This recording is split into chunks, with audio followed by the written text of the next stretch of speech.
If your child is considering something as big as joining the military, you can bet they're taking the time to do some research. You can too by visiting todaysmilitary.com, because their success tomorrow begins with your support today.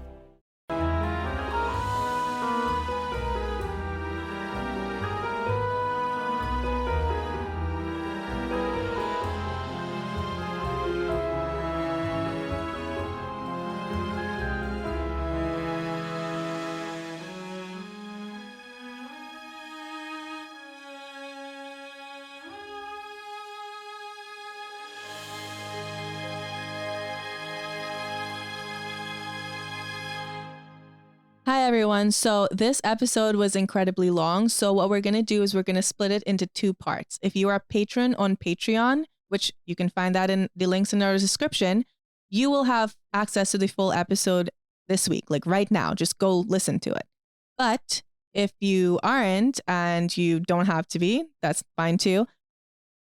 It will come out in 2 weeks, right? Yeah. Because Brenna has an episode next week. I'll be the episode after. Thank you. Hello, everyone. Gabby here. And I'm Steven Stuckey. Hi, I'm back. And this is the Mystery of Everything podcast. We are so sorry that Brenna cannot be here for this episode, but I think 2 or 3 days ago, she ate tomatoes, raw tomatoes, and she's very, very allergic to tomatoes. Which is like the weirdest thing. I know. And she had the worst allergic reaction, guys. Her entire mouth and lips were so swollen, and she had a rash in her mouth. She was struggling. And this is all in her Instagram post, her Instagram story. So, yeah, we're just hoping she gets better soon, because truly, Brenna, you need a win on this, really. But Steven's going to sub in today. And before we begin, I just want to mention that due to the nature of the topic and the themes of death, addiction, suicide, and grief, listener discretion is advised. There is some dark stuff in here. I helped with a little bit of the research in this, and okay, some of these things will actually make you angry. Yeah. So what exactly are we discussing today? No, it's not another true crime series, although I know from the intro, it sounds like it, but it is equally as sad and heavy of a topic. So today we'll be looking at the phenomenon of the 27 Club and the validity of the claims that musicians and celebrities are more likely to die at the age of 27. Isn't there conspiracies that there is actually some kind of otherworldly thing that is doing this? I know that there is some cults or something that have some ideas behind this.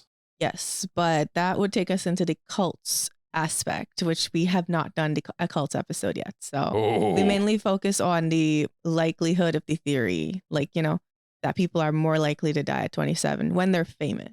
Okay. So due to the fact that it's a club based on the time frame of death, it's not really a club most people would want to join, but big names such as Kurt Cobain, Brian Jones, Jim Morrison, Amy Winehouse, Janis Joplin, Jimi Hendrix, and so many more are already members. And due to the notoriety of each of these people, you can probably understand why this theory came to be. They're literally famous. Yeah. So according to Rolling Stone, the 27 Club is one of the most elusive and remarkably tragic coincidences in rock and roll history. The term 27 Club gained popularity in 1994 after the death of Kurt Cobain. So this was due to the fact that he died at the age of 27, and of course, rock and roll fans quickly connected the age of his death to Jim Morrison, Janis Joplin, Brian Jones, and Jimi Hendrix, who all surprisingly died within 2 years of each other in the early 1970s. And then in 2011, Amy Winehouse passed away at the age of 27, and the theory completely blew up. So we're talking about the 90s when information is becoming much more widespread, and because you have the early nascent days of the internet and everything else that's interconnected. But then in 2011 you have the chance for things to really blow up because it's the early 2010s, so internet is really a big thing. Yeah, pretty much. So since then, the 27 Club has grown to include actors, artists, and other young creatives who all tragically lost their lives due to addiction, suicide, or freak accidents. You remember Anton Yelchin, Chekhov from Star Trek? Yes, I do. Yeah, he got crushed by a Jeep. Apparently there was, I think it was the Jeep Grand. Remember we had one of those? Yeah, and we the did. brake, it was always rolling. The parking brake just didn't parking brake. So what, did roll down a hill on him or something? I'm pretty sure that's what happened. But he was 27 when it happened. So I think he's the most recent member of the 27 Club. Oh, dear God. Yeah. And so An offshoot of this particular theory is the myth of the crossroads. So the crossroads myth ties into the age of 27 by saying that these stars, in their journey to become famous, they went to a crossroads and sold their soul to a demon when they made a bargain to gain their talent. Can you say sold their soul like 3 times fast? Sold the soul, sold the soul, sold the soul. You're starting to lose it. Well, it's just hard to do. It does, but it also sounds like something that belongs in a song. You know, I know, like a Mongolian, one of those folk songs. Okay.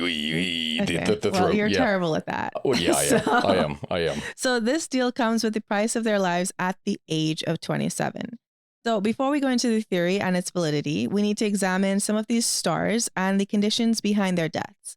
The reason for this is we want to see if there's any validity to these claims. By looking at the individual conditions, it will give us kind of an idea of whether this is an unfortunate coincidence or if there's something more sinister at play. So being the founding member of a club is something that most people would see as a positive thing. But in this case, not so much. Yeah, you die. Yeah. So Robert Johnson became the founding member of the 27 Club back in 1938. So like my dad was born in 1937. So this is like dang, this is just after him. So his life was tragic and his death was mysterious as well as extremely tragic. But the impact he made on music is incredible. Robert Johnson was born in 1911 to a family of sharecroppers in Mississippi. As you can imagine, his life was difficult. And while he may not have been born into slavery, he was born just one generation removed from it. And that in and of itself came with its own share of challenges. Robert, however, he dreamed of a life that did not involve working in the fields. And so he spent a lot of his time that he should have been working playing guitar. And at some point in his early life, he actually started performing at juke joints. But after he met his wife, he stopped. And then when she became pregnant with their first child, when she was around 8 months pregnant, she decided, okay, I'll go back home to like give birth with my family. And she left him behind. But, as time grew nearer, he decided, okay, I'll go meet her. So he traveled to be with her and he played in juke joints along the way to earn extra cash. Sadly, though, when Robert got there, he ended up learning that his wife and his child had both died in childbirth and they had already been buried. Wow, he didn't even get there to like even close to being on time. It was way after. So this grief actually propelled him to throw himself into his music. So there's not a lot of detail about his life or even his music career or how he got started with his music career. A lot of it is just word of mouth from people after his death. So he had only recorded 29 songs when he died, and they weren't even widely released when he died. In fact, they were released in the late 1950s at the emergence of the blues craze. Like, can you believe he had his songs recorded and they were not even like released until 20 years later? Yeah, that's 20 years later. Well, almost 20 years. I mean, that's at the early 1950s. If it's the late 1950s, I mean, so 20 years, yeah. Yeah. Because, I mean, you're talking about, that's like, imagine if in the big days of late 2000s pop, you just had a bunch of songs that did not get released. And now all of a sudden they're going viral on TikTok, brand new, or something else. I feel like that did in fact happen to someone. It probably actually has. Remember like Jojo Siwa released a song, but it belonged to someone else who had recorded it in the early 2000s. Yeah, and wait, Taylor Swift released a song that she made when she was like a teenager and she was never allowed to actually record it. Yeah, there's like, that happens, I guess. Like she releases some from the vault songs that yeah. So, I mean. Okay, that's. I guess these were more positive than releasing after someone died though. Oh yeah, no, absolutely. So Johnson was an amazing musician, however, and musicians and researchers were completely fascinated with his life and his talent. So he was able to pull off the sound of a whole band on an old 6-string that he had rigged to be a 7-string. And the crazy thing is he was at first regarded as noisy at best when he performed. Like, people did not think he was good. Like, they thought he was actually fucking terrible. Not even joking. I guess like in the early days of rock where people thought it was just noise or just he was actually bad. Yeah, like he was actually bad. So what happened is he actually disappeared for like a year and a half. And when he re-emerged, he was the founding father of modern blues. So he took a year off of playing juke joints due to, his lack of skill. And when he returned, his talent rang out throughout every venue that he played. And so because of this, he was bad. And then he comes back and he's so good. So like this sudden emergence of talent, the myth of the crossroads actually comes to play when it comes to his life, you know? So the myth of the crossroads says that Robert Johnson went down to the crossroads in Delta, Mississippi, where he sold his soul to the devil for his talents. And this is referenced in his documentary, as well as in pop culture shows such as Supernatural. Do you remember that episode we were watching? I do. The crossroads, because it literally began with... Was Him that playing actually blues. supposed to be him? I'm pretty sure it was referencing him because it was the myth of the crossroads and he was playing blues and then he just shows up dead. Yeah. He just walks out into the street thinking that he sees demon dogs and they kill him because he sold his soul.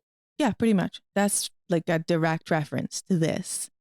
So Robert Johnson, though, he never actually did anything to deny these claims. In fact, his songs included lyrics that continuously referenced hoodoo and old African magic. He even had a song titled Crossroads.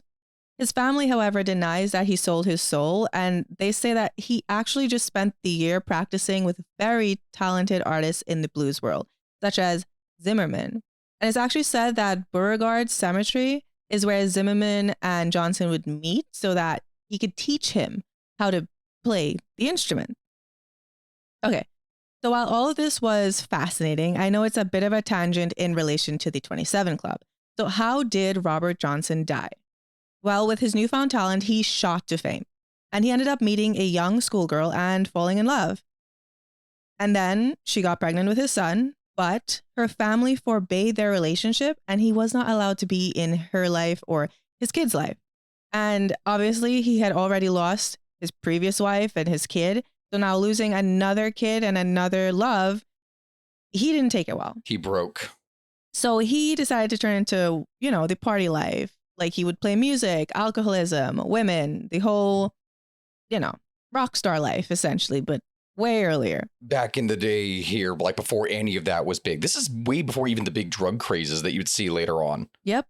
And then in August 1938, he ended up dying near Greenwood, Mississippi. And although his death certificate wasn't found until 1967, it stated that he died of syphilis.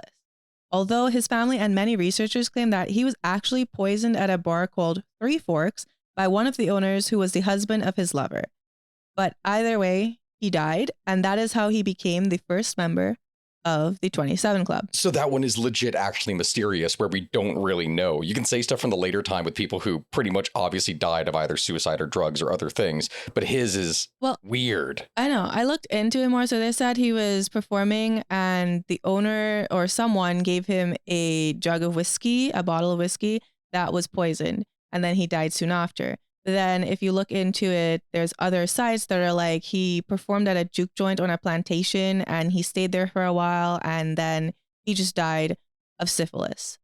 So, I mean, if he was living the party life, syphilis, especially with the way they would treat it back then here, is it really is horrifying. It will actually make you go crazy and everything over time.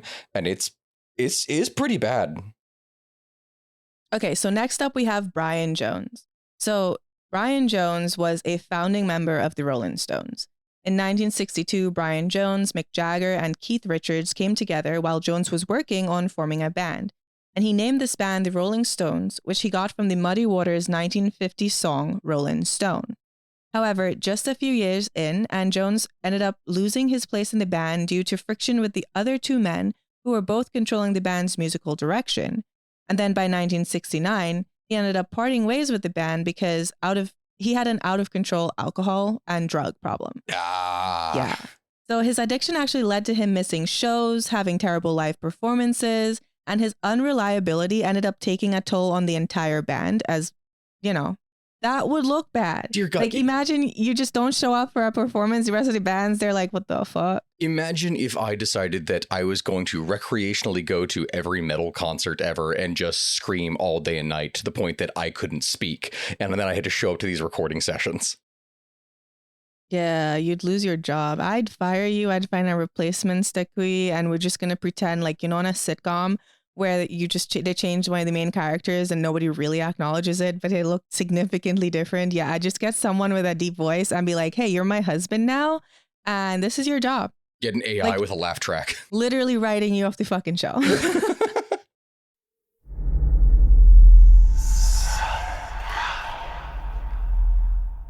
Hey y'all, spooky season is here. And if you're looking for a show to whet your appetite for a little haunted history, then I'd like to invite you to check out Southern Gothic, a chart-topping history podcast that explores some of the most infamous legends, folklore, ghost stories, and hauntings of the American South. We've covered all sorts of stuff from the Bell Witch of Tennessee to the disappearance of the Confederate submarine, the H.L. Hunley. Not to mention our deep dives into the local lore of some of America's oldest and most haunted cities, like New Orleans, Charleston, and St. Augustine. So, if you're ready for a little good old-fashioned Halloween storytelling with a commitment to quality historical research, then be sure to check out Southern Gothic today. It's available now on all your favorite podcast apps. What do you get when you take two childhood friends with a passion for unexplored history and a whole lot of booze? You get the goofiest game in history, Queen's Podcast. Hi, I'm Nathan. And I'm Katie, and we're the host of Queen's Podcast. Join us while we spill the tea on women from history. We get into all kinds of stories here, like biographies of lesser-known figures. For instance, Saida al-Hura, powerful pirate queen. To the stories you might already know, like Marie Antoinette or Cleopatra, but with a fun twist. Each queen is paired with a cocktail that'll totally get you in the mood to hear fun, juicy, and dramatic stories from history. Because history is so much more than just dudes on a battlefield, and we believe that the female perspective and roles are just as deserving of their time in the spotlight. Right. So come get to know these queens. Find us wherever you get your podcasts. Cheers. So his addiction led to him missing shows, terrible live performances, and he ended up releasing a statement saying, "I no longer see eye to eye with the others over the discs we are cutting. I want to play my own kind of music, which is no longer the Stones' music. The music Mick and Keith have been writing has progressed as a tangent as far as my own taste is concerned." So this statement was released on June 9th, 1969, and less than a month later, at the age of 27, Jones was found dead at the bottom of his swimming pool. Oh, that was a completely different tangent that he went on then. Yeah. So his death was ruled death by misadventure. Which, the term. That's actually a I thing. know it is, but it's like... You can't laugh at that. No, but it's like literally when accidental death, it's like you have an accident and then there's death by misadventure, which implies, without actually saying, that really stupid things were happening. Yeah, essentially he drowned due to heavy intoxication. I don't understand why people who are overdosing or are heavily under the influence get into bodies of water. Like, one time I was drinking margaritas in a pool and like I felt so heavy. Like the thought of jumping into a pool while oh my God. Well, to be fair, at that time, you felt fine in the pool. And then the moment that you tried to get out, everything spun and you thought you were going to fall. Yeah, so basically just do not mix alcohol. Just don't mix anything if you're in a pool. The only thing you should be mixing is that water, baby, by doing cartwheels. Okay? Thank you. Thank you very much. So according to AmericanSongwriter.com, his autopsy showed that his liver was twice the normal weight at the time of his death. Dear God. Yeah, and the night of his death, he hosted a party at his house with alcohol and edibles. They were crossfaded. Although this case seemed pretty straightforward with a pretty solid cause of death, many of his friends and associates suspected that there may have been foul play. So there was an alleged bit of conflict between a construction worker named Frank Thorogood, who lived in Jones's home and was doing some renovations. And they ended up being in the middle of a financial dispute when Jones ended up, drowning. Or at least it said that they may have been in one.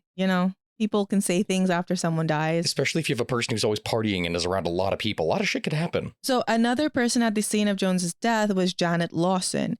And this was the girlfriend of Tom Keelock.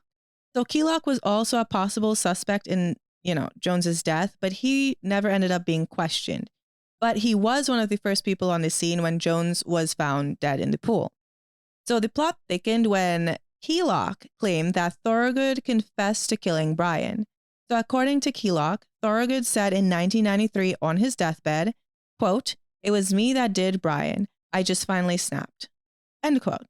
However, Keelock later denied that this ever happened. So what, he says things to a friend or in a party, but in an interview later is like, no, absolutely not. So it was published in a book that he said that, but then I guess, when it blew up, maybe he was lying, so he backtracked, or maybe he was, or the person who maybe he wrote the just book just added it. didn't want to tarnish someone's name after they died. I have no idea why someone would say something and then take it back. But the interesting thing is this case was closed in 1969. However, in 2009, it was reviewed when the police got new information from an investigative journalist named Scott Jones that pointed to Keylock as the killer. However, the case has never been officially reopened, as reviewers said that the coroner's original verdict stands. However, of course, this doesn't stop the countless conspiracies that have come out of the incident. I truly believe that he may have simply drowned, but I know a lot of people, and I'm sure some of our listeners think differently. And if so, please feel free to let me know your opinions. I love hearing them. But drowning while drunk would make a lot more sense. His liver was twice the size of what it should have been. In theory, I guess if he was drinking and swimming, it would also be very easy for someone to just hold him under a little bit longer too. So like truly, it's just a bad instance all around. Oh yeah, absolutely. Like pre-security cameras, people were just risking their lives every day. Mm-hmm. I'm so paranoid. We have security cameras everywhere. I don't know how people lived before that. Well, I mean, you had all the people that had private security, especially if you were successful. You can't trust security. We had security back home. Your own security is about to sell you for a dime. Yeah, no, okay, that is actually a fair point. For those of you who have not heard the stories for Gabby describing her we past. don't need to go into them here, y'all. Yeah. This is not the Mystery of Gabby episode, but let me tell you, I am so interesting sometimes. Like, I didn't think so. I didn't think so, but then sometimes I just mention something casually about my life and everyone is too stunned to speak. And I'm like, oh, is that weird? That wasn't a common experience. Huh, What? That's insane. Nobody told me that. But anyway. So guys, I would like to go through every person on the list and their cause of death, but I'm just going to say right now that this episode is probably going to be really, really long, and it might end up being 2 episodes. That's why I'm talking a little bit fast. But Patreon is going to get all of the episodes like now, and then you guys will get the other one, the second part, in 2 weeks. But I did have to end up picking just a few people and not the entire 27 Club list, because unfortunately it is very, very long. So I'll hit like the most high profile ones that really fed into the theory. So the next person on our list is Jim Morrison. So Jim Morrison grew up as the son of a future U.S. Navy Rear Admiral. And Stephen, this is where you explain to us who don't know anything what a Rear Admiral is. Okay, so in terms of hierarchy here, is he the guy at the back of the boat? So sort of. When you have the position of a rear admiral in here, it's think of it almost like a second in command. Like here, hold on. I'm going to pull up the definition right now that has this. A rear admiral is a commissioned officer in the Navy or Coast Guard that is used in English speaking. It is usually a flag officer that is immediately below the vice admiral and above commodore. So it's like one of those really high positions in here. So you have the overall admiral, you have the vice admiral, and then you can have a rear admiral that can be in charge of a subsection of the fleet itself. So remember when I said my new life goal was to be in the NFL Hall of Fame? New life goal over that one now is going to be becoming a rear admiral. I feel like that's a little bit cooler. You could do that. Probably more than the NFL Hall of Fame. More than the NFL, yeah, you could. Especially, no, Gabby. It's a bit of a late start, recruitment numbers are down. You could actually get incentivized to join. This is a problem across basically all countries. Military recruitment. Can I be like a recruiter? How do you become a recruiter? I'm sure you're going to get messaged from a number of people. In fact, not going to lie. I would love to be a recruiter. I'd make it so fun for everyone. And I won't lie. I'd be like, you're probably going to fucking hate it. But once you get promoted, maybe it won't suck as much. I have been accused with a lot of my military themed videos of actually just being an agent for the CIA or US government to serve as a recruiter. You'd be a terrible recruiter because you would never like. I would just tell them all the horrible shit. Yeah, I just feel like you would not. If you want people to sign up to do a job that kind of sucks a little bit, you can't be the recruiter. I'm so sorry. Respectfully, no. What does you say to me? I say too much all the time. Okay, how did we fucking get here? We started talking about rear admirals. Rear admirals, right? Yes. Okay, on my life goals. Okay. Anyway, so his dad was, a Navy Rear Admiral, and he grew up in a very strict household.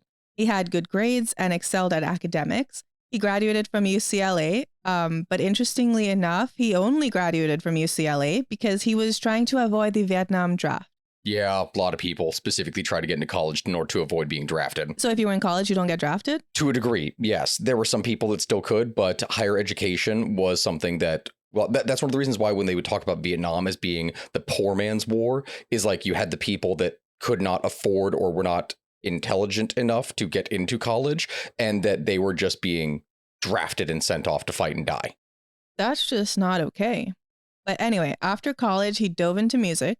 And after graduating in 1965, he really embraced that musician lifestyle. And that's when he and 3 other guys formed the band The Doors. So the name came from a William Blake quote that said, "There are things that are known and things that are unknown. In between are doors." And even though his father disapproved of his career path and said that he completely lacked talent, ouch, yeah, Morrison continued on. And in 1967, The Doors released their first single, which became a hit, and it shot to #1 on the Billboard Hot 100. That is, wait, hold on, their first ever song they ever released, and it shot to just #1. Yeah, their first single. Wow. So this ended up shooting the band to fame, and they essentially became an overnight sensation. This new fame, however, was hard on Morrison. He had begun experimenting with alcohol from an early age, but with the rock star life, he started to lose himself to alcohol and drugs. Because this is the 60s now, at this point, going into the 70s. Yeah. And then 2 years after the band's insane shot to fame, Morrison got charged for exposing himself during a concert in 1969. And that's when things really reached a turning point for him. So he seemed to lose his joy of performing, and this was actually confirmed in a journal entry that he made during his trial in 1970. So Morrison ended up leaving The Doors and after this whole trial ordeal, and he moved to Paris. And that's where things would really end for him. So Morrison and his longtime partner, Pamela Corson, they rented an apartment in Paris near the Seine, and here he would write daily and enjoy, the slow Parisian life. This seemed to do a lot of good for him, but on July 3rd, 1971, Pamela Corson would find him dead in the bathtub of their apartment.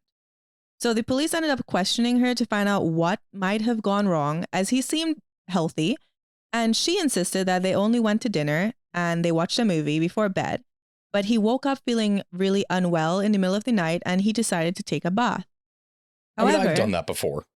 I know, you do that all the time. I was like, damn. When I am really sick or something, I will straight up just go lay in the bath. You remember that one time when we were in Peru and you got altitude sickness and I guess COVID? Yes, at the same time. And after a night of heavy drinking. And so I was like, writing this, I was like, damn, Steven's always in the bath. So, and I never check on you.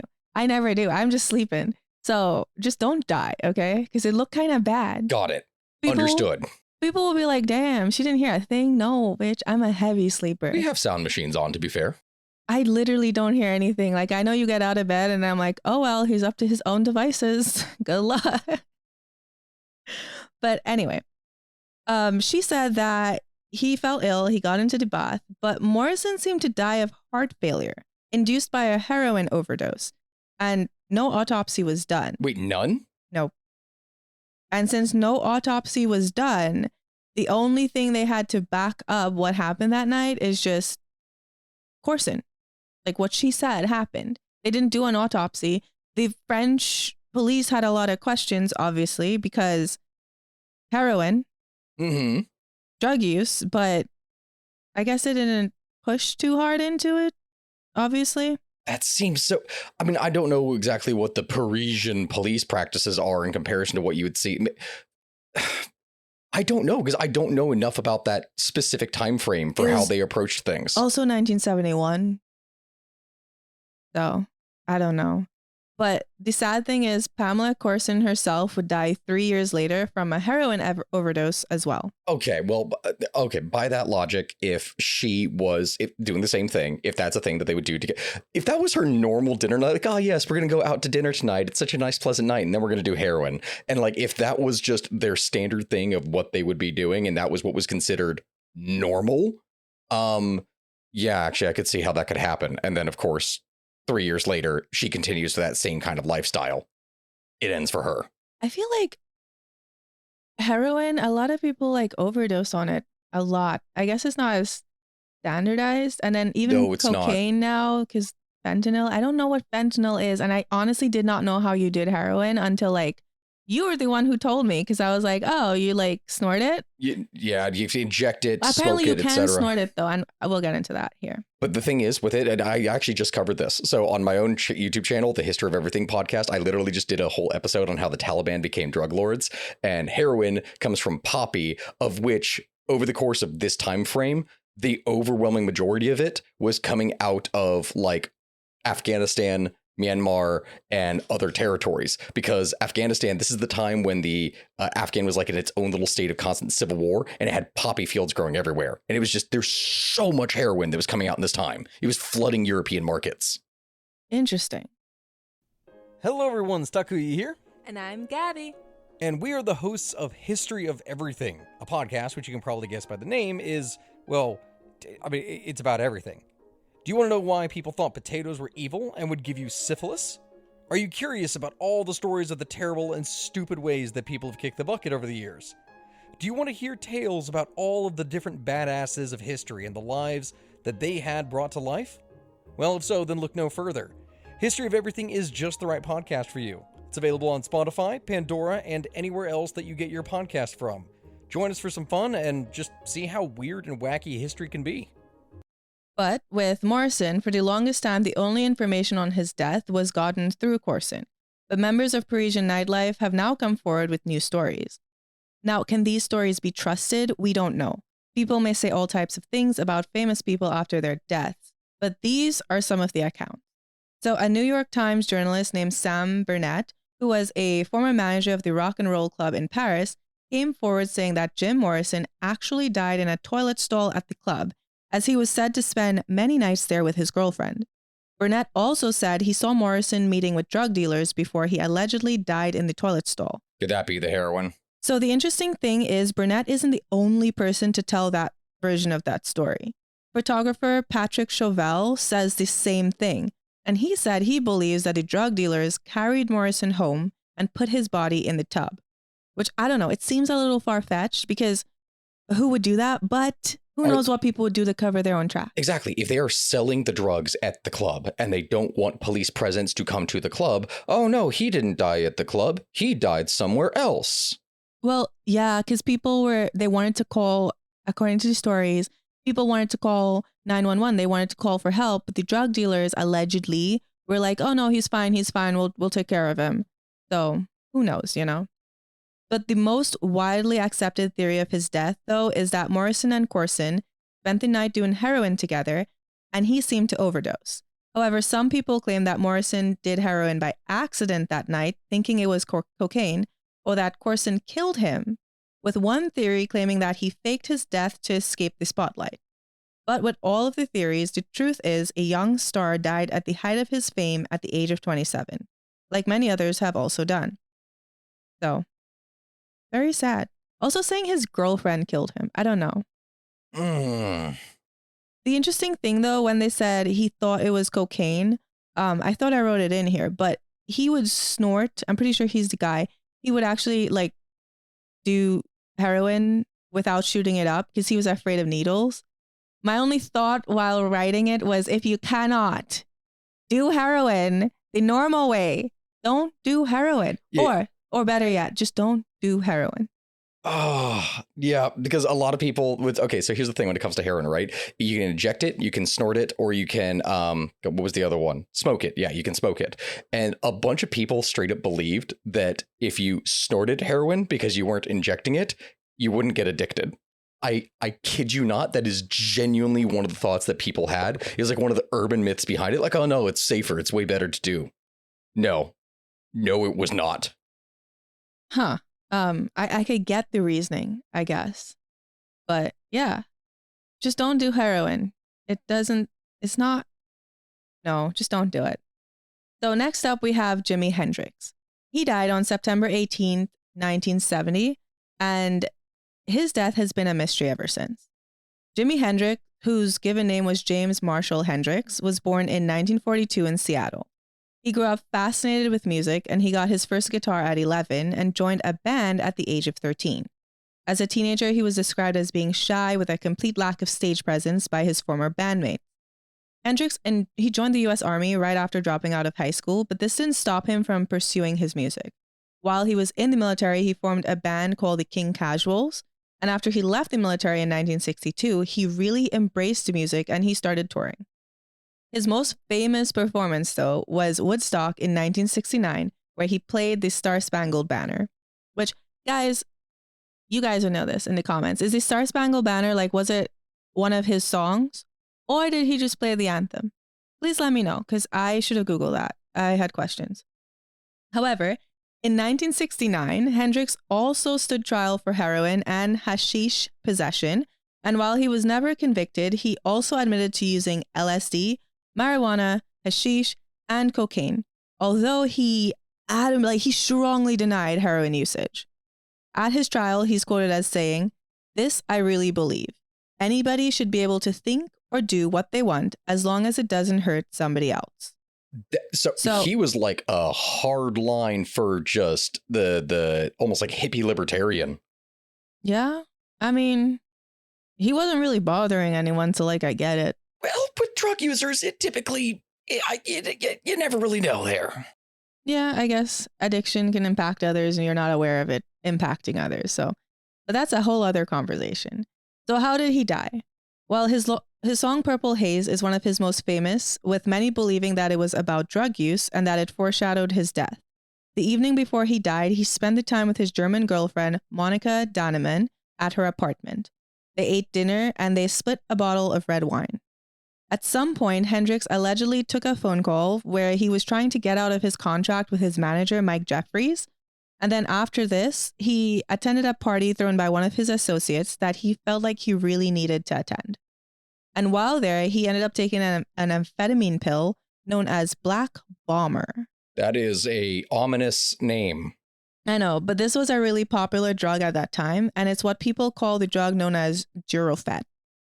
So after this, the couple, they ended up arguing, and apparently Hendrix said his girlfriend wouldn't leave him alone. However, after talking, the couple ended up leaving the party right around 3 a.m. So they were there for a while then. Like that is, how late would they have otherwise been going?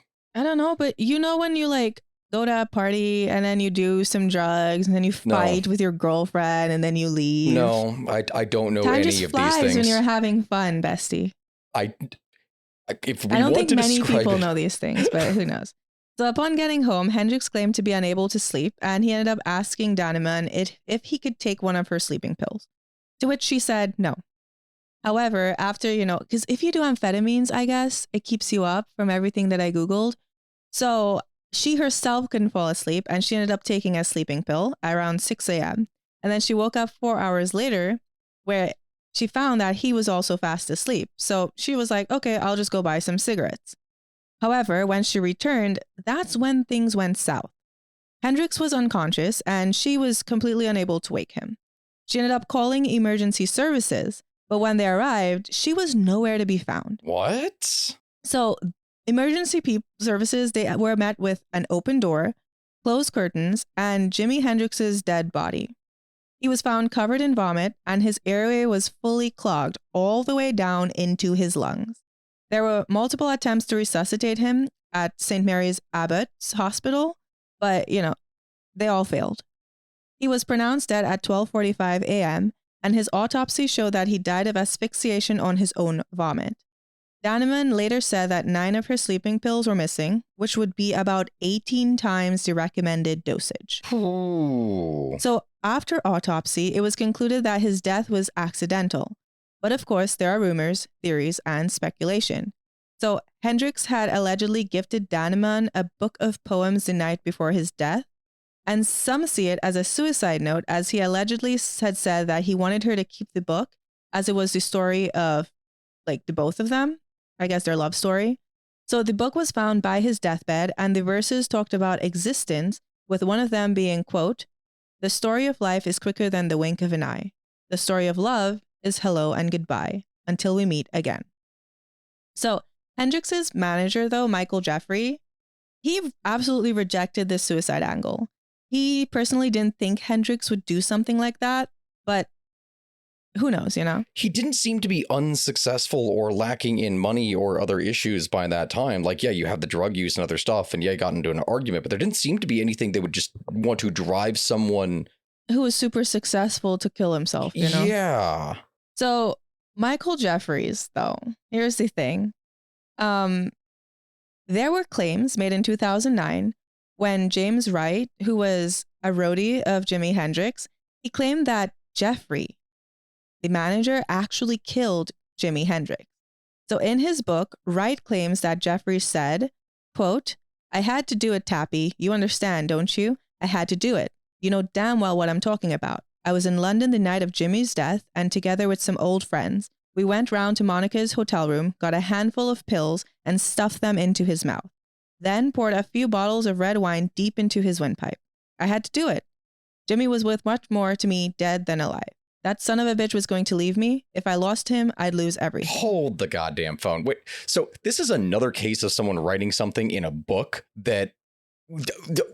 So he claims that this was said to him. That is a extremely strong accusation. I know. Like, and not only that, it is recalling extremely specific details. Like, look at the quote. Look at the quote. It specifically says, yes, I was here at this time. I was with friends. We did this action, and this is the justification for why I did it. I feel like it's a lot of information. That's, if somebody's admitting to killing someone, they won't just give every single detail, right? I don't know. I wouldn't know. No one's ever told me they killed someone. Although this is unrelated, guys, but I must mention it. I was watching a TikTok, and as all great stories start out. I was in the shower, and this guy, he has like this safe space for people to talk about things that bother them. And this girl just goes, "Yeah, so my boyfriend cheated on me, and then I killed him." And I forgot how she killed him. It was like she put milk in his diffuser or something, and he was allergic, and it killed him. And I just hoped she was fucking around, because who just does that? Who just admits to murder? Also, if there's literally milk inside of his body, the whole thing with allergy, would they not check that? The guy was like, "I didn't make this a safe space for murderers." And I don't know. It was funny. Okay. You had to watch it. But anyway, while these claims by Wright may have been made up, Michael Jeffrey did have a $2 million life insurance policy out on Hendrix, which may have also been why he was adamant that it wasn't suicide. And then the most interesting thing in this theory is the fact that the surgeon that treated Hendrix at the hospital said that Jimi Hendrix's cause of death was drowning in red wine, despite having little alcohol in his bloodstream. So the interesting thing to note, though, is if Jeffrey did kill Hendrix, he himself died literally just 3 years later. But Jimi Hendrix joined the 27 Club just 2 months shy of his 28th birthday. That is absolutely insane. Not to mention that, like, the whole thing that brings up this whole thing. It makes me realize about managers and people behind artists who put life insurance policies on the talent that they're representing, because every single story that we've talked about so far here has alcohol and drugs as a common theme, in which case, yeah, if I was managing these people that were insanely stupid with their lifestyle, putting themselves in high risk situations constantly, I can understand why someone would have a life insurance policy. Okay, that's an interesting angle I didn't think of, because I thought it was weird, you know, but I guess if their livelihood depends on this person staying alive, yeah, I should get a life insurance policy on you. Yeah, no, I need to get one here myself. We already talked about that here this week. Oh, great. Okay, so. Wait a minute. What? No, it's just the way you just immediately were like, oh yeah, okay. No, it's fine. Next time on The Mystery of Everything, Stack disappears. The disappearance of Stickowy. Oh, what did we joke about him disappearing? Now I gotta track him, you guys. You would need to create one of those episodes with Brenna where you have like the overtone crazy music and background and all the sounds and the sound effects, and it's just telling some made up story about me. I want to do a really fun Halloween episode and a really fun April Fool's episode. So I'm just excited. We've been drafting ahead a lot of episodes, and they're just exciting. Okay, but back to the sad stories. It's okay, everyone. At this point in time, we're going to be choosing this as our stopping point here before it is that I actually go and tell the next story, because this episode is, as we said from the very beginning, very, very, very long, much longer than we actually anticipated. So if you want the part 2 immediately, definitely go and make sure to check out the Mystery of Everything Patreon, which is linked down in the description. But besides that, we are going to go ahead and leave you all here today before we get into even more dark and depressing things about this, because my God, I'm telling you this right now, it gets worse. Bye, everyone. Goodbye, my friends. See you next time.